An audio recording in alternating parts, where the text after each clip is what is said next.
Hey there, Rivermen fans. I'm Jason Ruff. It's time for Trudel's Take, presented by Health Alliance. Jason Ruff.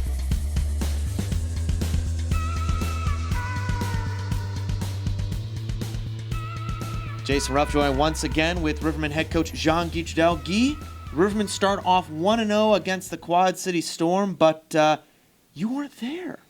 No, it was part of the deal of this I year. know. No, the boys played okay. Got to cut the game the last few days, and happy with the win, of course. We needed that. I think it was great for Eric Levine to kind of feel what the bench is all about.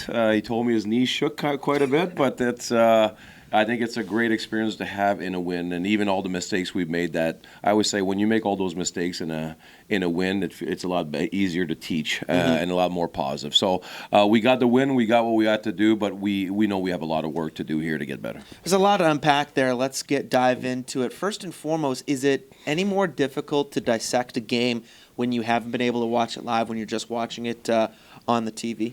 No, Really? I've been doing this for 10 years, so as soon as a game pops up, I know what I'm looking for, and we're lucky to have Instat here that makes it a lot easier for coaches to go kind of dig in exactly what you want to see and why we did certain things, and the advanced stats are all there. So a lot of times you just go and do your research, why a player was, on the stats was so bad or why he was so good, and you do all your research. So I've done this for a long time, and I know what I'm looking for initially, because to me, we always in Peoria, we pride ourselves in not beating ourselves. So, and we made a lot of those mistakes that could have been dangerous for us. And so those are the things I wanted to show the boys. And, of course, video sessions, there's always a little negative in it, but you can't take it that way. It's just teaching moments, and I'm happy, like I said, we got in the win.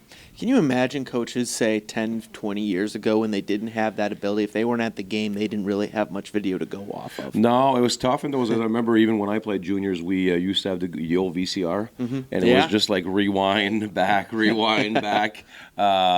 So it is what it is, but now we're lucky. We're fortunate to have that technology, because even individually, if you want to work on certain skill with players, you go back to all their shots in that game, where they took it, why they weren't successful, and it's a lot easier to correct those little individual mistakes also. Hey, be kind. Don't forget to rewind. Yeah, we did a lot of that. I'll tell you a quick story. I know we can talk. So we had a phenomenal coach in junior, Bob Mongrain. He's the one that installed a lot of discipline in us, and we had this player that wasn't used to it, a little selfish, and we scored a goal, and you could see him on video go straight to the ref and show his number to get an assist, because he wanted an assist. And hockey's a team sport, and there's no selfish in hockey. So we had probably an hour and a half video session that all he did is he rewinded our player going to the ref and showing his number. And every single time he was rewinding it, there might have been a few words in it every single time for an hour and a half, the same clip. So I think that player, and we all learn our lesson that doesn't matter who gets the points, as long as you score and you win, you're good to go. Oh, my goodness. It is a different time back then, back when coaches were able to do that. I remember, I'll tell you a quick story, not necessarily VCR related, but in terms of just some of the crazy things that coaches would do to get the point across. This was a story. This didn't happen to me personally, but this was a story when I was in the North American Hockey League in the Southern Division, that teams would play Amarillo. They had their goal song, "Big Bulls in Cowtown," or "Big Balls, Tennis Balls in Cowtown," and their whole thing is they play the song. They have a little stuffed bull pig slide down from the ceiling, and they were a very good team. Amarillo Bulls at the time, they were very wonderful, very good team.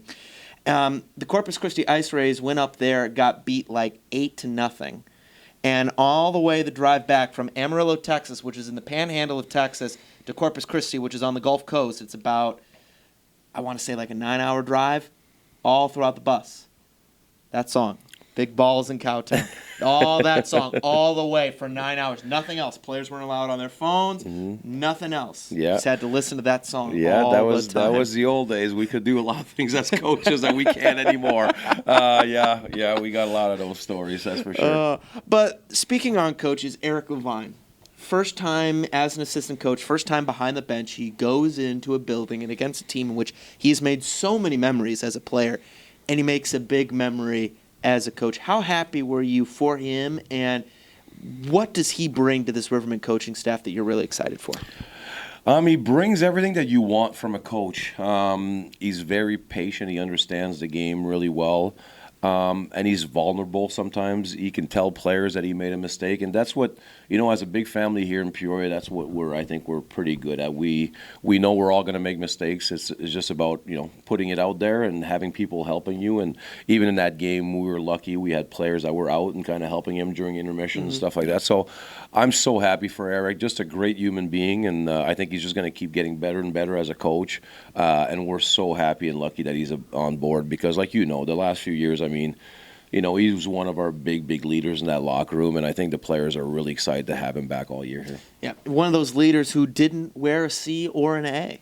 No, as a goalie, it's a little tough to give a C or an A, but he was always part of the leadership group. We're going to have one or two players even this year that's not wearing a letter, but are still part of the leadership group, and I see them as important as the Hagemans of the team. Yeah. So for me, your leadership group is kind of what. I always say the locker room is theirs. They're the one who runs that ship in there, and it's always ran the right way. Yeah.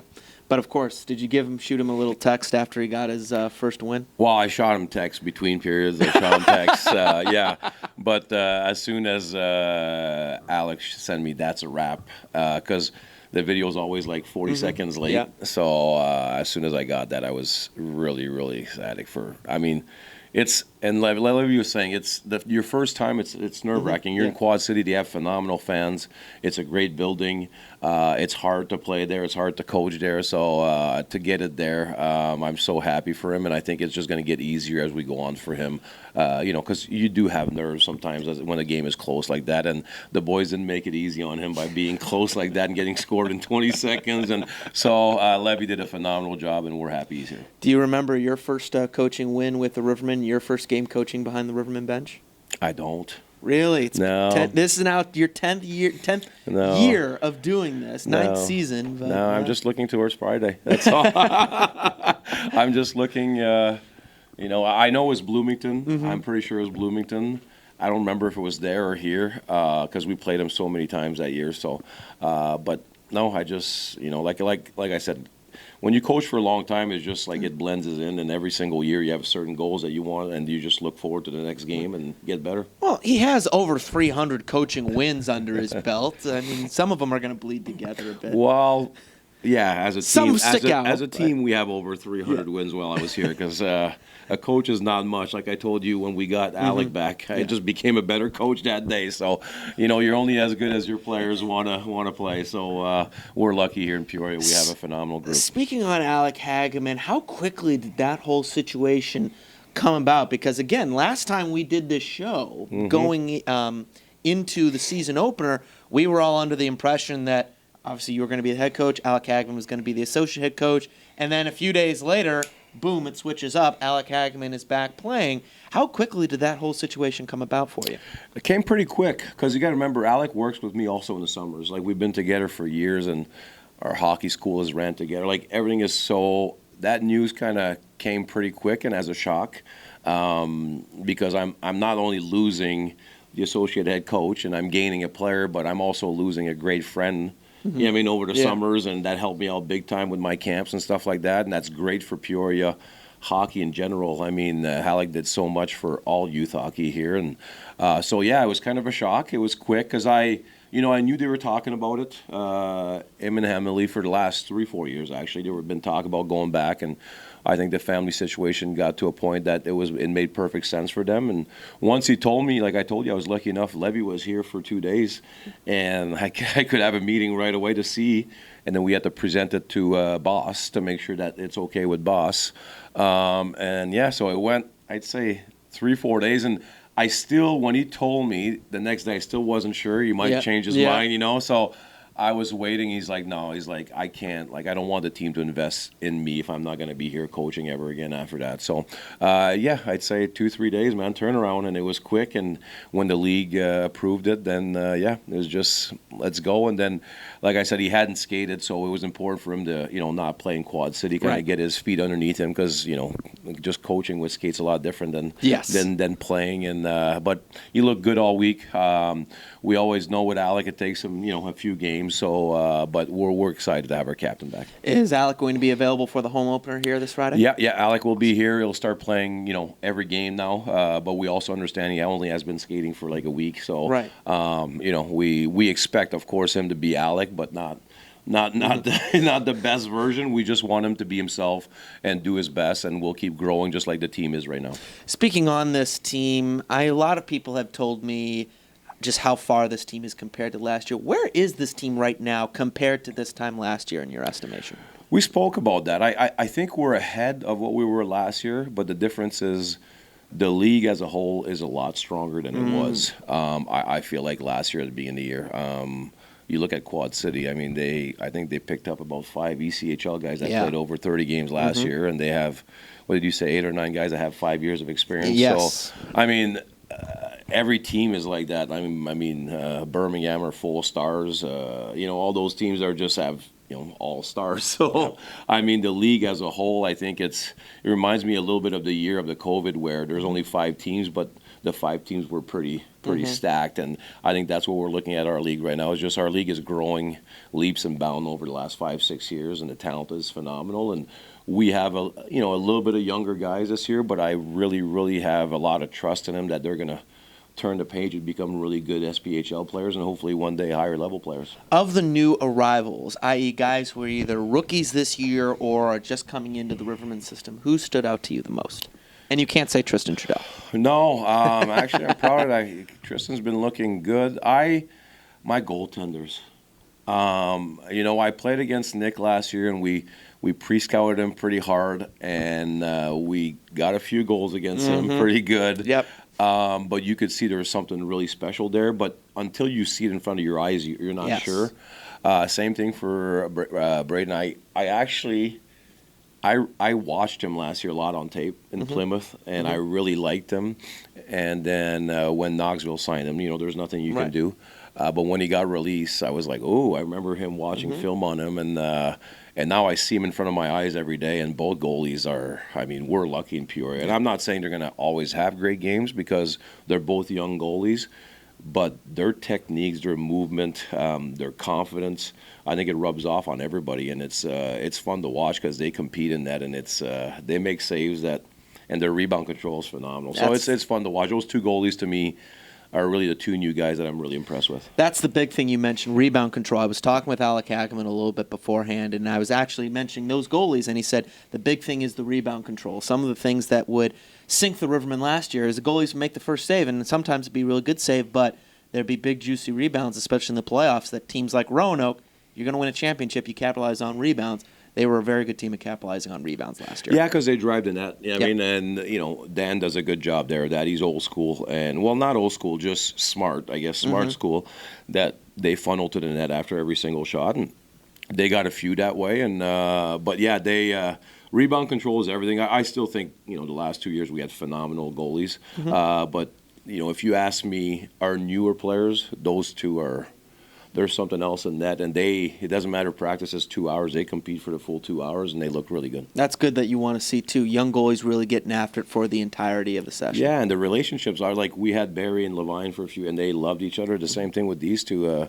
Brawley and Latinovich are just like always together, tapping each other, encouraging each other, and that's what you want. You want that inner competition, but also you want that inner respect that whoever's in net for us, we have a chance to win. Speaking of goalies, how surreal is it going to be? Friday night's going to be obviously Bruce Sauer's opening night. Rivermen will be honoring Eric Levine on the ice, wearing Eric Levine jerseys, and he's also going to be on the bench coaching. Yeah, well, that's what he did for the organization. I mean, you got to remember, Rick has been here for, 7, 8 years. We've been together on and off, like he moved, he went different places. But, we've known to each other and had a great relationship. And he's done so much, not only for the organization, but for the city of Peoria. If there's anything in the community, Eric was part of it. He helped out a lot of young, players here. He had goalie camps in Chicago that in the summer that a lot of our Peoria goalies go to. So he had a great relationship with not only the organization, but with the team. So it's fitting for Bart, the upstairs, and ourselves to make sure we honor him that way. And to him, be still part of the organization is just absolutely spectacular and well-deserved. And I won't lie, when Hageman told me that he wasn't going to be associate head coach, there's nobody else I wanted but Eric Levine. I can trust him. He's a Riverman true and true. He cares. He's passionate. He loves his players. So that's what you want in a coach. Again, the Rivermen taking on the Evansville Thunderbolts this Friday night. It's Bruce Sauer's opening night at 7:15 p.m. The first 1,000 fans through the door will receive a free Rivermen magnet schedule, and the Rivermen will also be wearing specialty Eric Levine jerseys. They'll be auctioned off at the end of the game. Guy, I know you've been doing this for quite a while. Does opening night ever get any less nerve-wracking for you? Or is it just another business day? No, it all depends. It's weird as a coach. It doesn't matter if it's opening night or season game.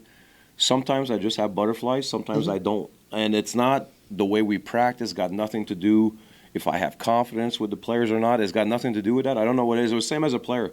Even if it was like we played a last place team, sometimes I had butterflies, sometimes I don't. So I don't know what to expect. I just know I get really excited because the season is starting, and the boys went in Quad City and got us 1-0, which is rare at the beginning of the year. Usually it takes us a few games to get going. And yes, we did a lot of mistakes, but we did enough to win, and that was a key. And now I'm going in Friday, excited. I can't wait to see the crowd. I call my family now. I haven't seen a lot of people in a while.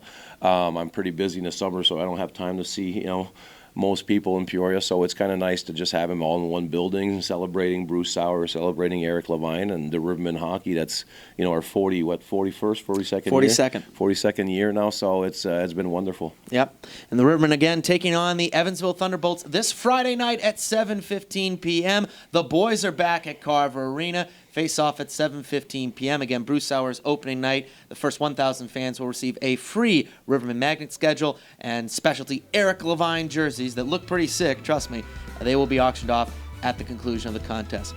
Guy, thank you so much for your time. Best of luck here this opening night. We'll talk to you again later on this week. I appreciate it, buddy.